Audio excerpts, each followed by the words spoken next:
কুরআনে কারীমের মধ্যে বলছেন ওয়ালা তাহসাবান্নাল্লাযীনা কুতিলু ফি সাবিলিল্লাহি আমওয়াতা বাল আহইয়াউন ইনদা রাব্বিহিম ইরযাকুন। চিৎকার করে বলেন আল্লাহু আকবার। আল্লাহ রাব্বুল আলামিন বলেন, যারা আমি আল্লাহর রাস্তায় শহীদ হয়, আমি আল্লাহর রাস্তায় নিহত হয়, তাদেরকে তোমরা কখনো মৃত মনে করিও না। সুবহানাল্লাহ বলবেন না? কে বলেছে? যারা আমি আল্লাহর রাস্তায় শহীদ হবে, আমি আল্লাহর রাস্তায় জিহাদ করতে গিয়ে নিহত হবে, আল্লাহ বলছেন তোমরা কখনো তাদেরকে মৃত মনে করিও না। তারা হলো বাল্লাহিয়াউন, তারা হলো জীবিত। সুবহানাল্লাহ বলবেন না? শুধু জীবিত তা নয়, ইনদা রাব্বিহিম ইরযাকুন, ওই মাটির ঘরে অন্ধকার কবরে তাদের জন্য আমি আল্লাহর পক্ষ থেকে রিজিক পৌঁছে যায়। যারা আল্লাহর রাস্তায় শহীদ হয়, যারা শাহাদাত বরণ করে, তারা মুর্দা নাকি জিন্দা? শুধু জিন্দা যে তা নয়, আল্লাহ বলছেন ইনদা রাব্বিহিম, আমি আল্লাহর পক্ষ থেকে ইরযাকুন, তাদের জন্য রিজিক পাঠানো হয়। আর যারা শাহাদাত বরণ করবে, শহীদ হয়ে যারা মৃত্যুবরণ করবে, শাহাদাত হয়ে মৃত্যুবরণ করার পরে আল্লাহ রাব্বুল আলামিন তাদেরকে জান্নাত দিবে। সুবহানাল্লাহ বলেন না? তাদেরকে জান্নাত দিবে। জান্নাতে যাওয়ার পরে তারা যখন দেখবে তাদের মর্যাদা অনেক বেশি, তাদের সম্মান অনেক বেশি, সম্মান বেশি দেখার কারণে, মর্যাদা বেশি দেখার কারণে তারা আল্লাহর কাছে বারবার ফরিয়াদ করবে, আল্লাহরে আর একবার সুযোগ দাও, দুনিয়ার জমিনে যাব, দুনিয়ার জমিনে গিয়ে আবার তুমি আল্লাহর রাস্তায় শহীদ হব। সুবহানাল্লাহ বলবো না? আল্লাহ আবার সুযোগ দাও, দুনিয়ায় যাব, যতবার দুনিয়ায় যাব ততবার তুমি আল্লাহর রাস্তায় শহীদ হব। শহীদরা জান্নাতের মধ্যে আল্লাহর কাছে এইভাবে বারবার আর্তনাদ করতে থাকবে। আমার নবী আরেক হাদিসের মধ্যে ঘোষণা দিয়েছে, যারা আল্লাহর রাস্তায় শহীদ হয়, স্পেশাল ভাবে আল্লাহ রাব্বুল আলামিন তাদের জন্য 6 ধরনের পুরস্কার রেখে দিয়েছে। কয় ধরনের? জোরে বলেন না, কয় ধরনের?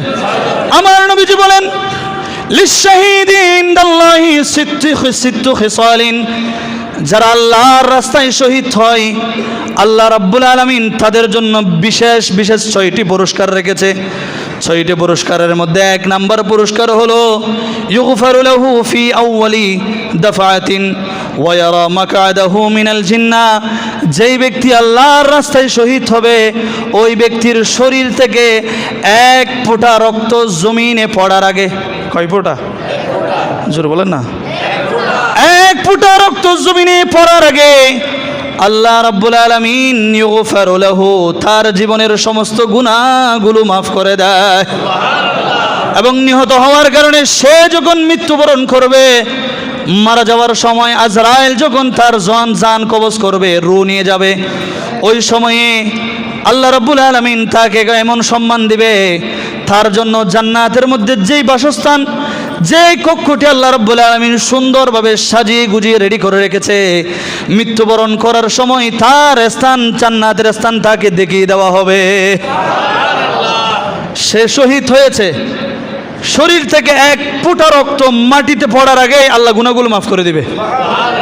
এবং তার রূহ কবজ হওয়ার সময় সে দেখবে তার জন্য আল্লাহ কিভাবে জান্নাত সাজিয়ে ফেলেছে। 2 নম্বর পুরস্কার হলো ওয়ায়ুজারু মিন আযাবিল কবর। দুনিয়ার মানুষ দুনিয়ার জমিনে থাকা অবস্থায় যদি কেউ আমল না করে আমলবিহীন কবরে যায়, তার জন্য কবর জাহান্নামের বাগান হয়ে যায়। এমন শাস্তি তাকে ভোগ করতে হবে। এই পাশের মাটি তাকে ছাপ দিয়ে এই পাশে নিয়ে যাবে, এই পাশের মাটিগুলো ছাপ দিয়ে এই পাশে নিয়ে যাবে, এই পাশের হাড়গুলো ছাপ খেয়ে এই পাশে চলে যাবে, এই পাশের হাড়গুলো এই পাশে চলে যাবে। সেই কবর এমন একটি কবর, অন্ধকার কবর। বাবাকে ডাকলেও বাবা শুনবে না, মাকে ডাকলেও মা শুনবে না, চাইলেও দুনিয়ার কেউ বাঁচাইতে পারবে না। কবরের আযাব সহ্য করার ক্ষমতা আমাদের আছে? বলেন আছে? এমন একটি কবর, অন্ধকার কবর, যেখানে শুধু অন্ধকার অন্ধকার। আমল ছাড়া যদি ওই কবরে যায়, কবরের আযাব তাকে ভোগ করতে হবে। কিন্তু কোনো বান্দা যদি আল্লাহর দরবারে আল্লাহর রাস্তায় শহীদ হয়, আমার নবী বলছেন ওয়ায়ুজারু মিন আযাবিল কবর, আল্লাহর রাস্তায় শহীদ হওয়ার কারণে চিরতরে ওই বান্দাকে আল্লাহ রাব্বুল আলামিন কবরের আযাব থেকে মুক্তি দান করে দিবে। তিন নম্বর পুরস্কার হলো ওয়ায়ুমানু মিন ফাজাইল আকবার। এমন একটি দিন আসবে যেই দিন মানুষ শুধু চিন্তার মধ্যে থাকবে, ভয়ের মধ্যে থাকবে। কিয়ামতের দিন হায়রে আমার আমলনামা কি ডান হাতে দিবে আল্লাহ নাকি বাম হাতে দিবে? আমি কি জান্নাতি হব নাকি জাহান্নামে হব? আমি দুনিয়ার জমিনে হায়াত পেয়েছিলাম, সময় সুযোগ পেয়েছিলাম, তারপর আল্লাহকে ডাকি নাই, ইবাদত বন্দেগী করি নাই। চিন্তার মধ্যে থাকবে, ভয়ের মধ্যে থাকবে। বলেন সেই দিনের নাম কোন দিন? কিয়ামতের দিনে মানুষ যখন ভয়ের মধ্যে থাকবে, চিন্তার মধ্যে থাকবে, যেই বান্দা আল্লাহর রাস্তায় শহীদ হবে, আমার নবী বলে দিলেন আল্লাহ রাব্বুল আলামিন সেই বান্দাকে কিয়ামতের সমস্ত হিসাব থেকে, ভয়ভীতি থেকে মাফ করে দিবে। যে আল্লাহর রাস্তায় শহীদ হবে তার কোনো হিসাব বল না, তার কোনো নিকাশ, সে বিনা হিসাবে জান্নাতে চলে যাবে। আর জোরে বলেন না সুবহানাল্লাহ। 4 নম্বর পুরস্কার হলো ওয়ায়ুদউ আলা রাসিহি তাজুল ওয়াকারিল ইয়াকুতাতু মিনহা খায়রাম মিনাদ দুনিয়া ওয়া মা ফিহা। আল্লাহর রাস্তায় শহীদ হওয়ার কারণে আল্লাহ রাব্বুল আলামিন আল্লাহর বান্দাকে 4 নম্বর যেই পুরস্কার দিবে, সেই পুরস্কার হলো কিয়ামতের ময়দানে, হাসরের ওই মাঠে তাকে আল্লাহ তাআলা এমন একটা মর্যাদার সম্মানের মুকুট পরিধান করাবে। সুবহানাল্লাহ বলবেন না? এমন মর্যাদার, এমন সম্মানের একটা মুকুট তাকে পরিধান করানো হবে, যেটা দুনিয়াবি কোনো বস্তু দ্বারা তৈরি করা নয়। সেটা হলো জান্নাতি পাথর, ইয়াকুত পাথর দ্বারা আমার আল্লাহ বানিয়েছে। জান্নাতি পাথর দ্বারা বানানো সেই মুকুট শহীদের মাথার মধ্যে পরিয়ে দেওয়া হবে। খায়রুম মিনাদ দুনিয়া ওয়া মা ফিহা। দুনিয়ার জমিনের মধ্যে যা কিছু আছে সব কিছুর চাইতে মর্যাদাপূর্ণ এমন একটি মুকুট কিয়ামতের ময়দানে শুধুমাত্র শহীদের মাথায় আমার আল্লাহ পরিয়ে দিবে। কয়টা গেছে বলো না, কয়টা গেছে? তো পুরস্কার কয়টা? 6টা। আর 2টা আছে না? 5 নম্বর পুরস্কার হলো ওয়ায়ুযাওয়াজু ইসনাইনি ওয়া সাবঈনা যাওজাতাম মিনাল হুরিল আইন। যেই বান্দা আল্লাহর রাস্তায় শহীদ হয়, আল্লাহর রাস্তায় জিহাদ করতে গিয়ে শহীদ হয়, জীবন দেয় কালিমার জন্য, নিজের জীবনকে উৎসর্গ করে দেয়, ওই বান্দার সাথে আল্লাহ রাব্বুল আলামিন জান্নাতি 72টি হুরের সাথে বিয়ে দিয়ে দিবে। আরো জোর বলেন না?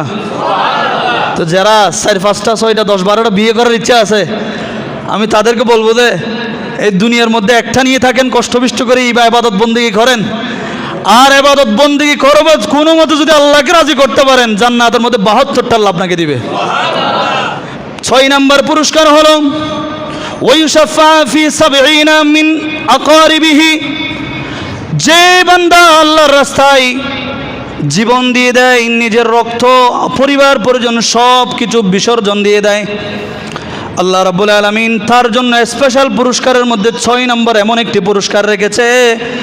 ওই বান্দাকে আল্লাহ রাব্বুল আলামিন এমন ক্ষমতা দিবে, কিয়ামতের ময়দানে মানুষ যখন এদিক থেকে এদিক ছুটোছুটি করবে, যেই বান্দা আল্লাহর রাস্তায় শহীদ হয়েছে তাকে আমার আল্লাহ সুপারিশ করার জন্য সুযোগ দিবে। আর জোরে বলেন না সুবহানাল্লাহ। যেই বান্দা শহীদ হয় তাকে বলবে, ওগো আমার বান্দা, তুমি আমার রাস্তায় শহীদ হয়েছো, জীবন দিয়েছো, আমার রাস্তায় নিজেকে উৎসর্গ করেছো, যাও আজকে তুমি সুপারিশ করবে, শাফাআত করবে। তোমার আত্মীয় স্বজনের মধ্যে 1 2 জনের জন্য নয়, ফি 70 মিন আকারিবিহি, 70 জনের জন্য তুমি সুপারিশ করো, আল্লাহ তাকে অনুমতি দিবে। আর শহীদ হওয়া ব্যক্তি যখন 70 জন আত্মীয় স্বজনের পক্ষে সুপারিশ করবে, তার সুপারিশ কবুল করে তার 70 জন আত্মীয় স্বজনকে আমার আল্লাহ জান্নাতি বানিয়ে দিবে। সুতরাং আল্লাহর রাস্তায় যারা শহীদ হয় তাদের দাম কম না বেশি? আর জোর বলেন না, কম না বেশি?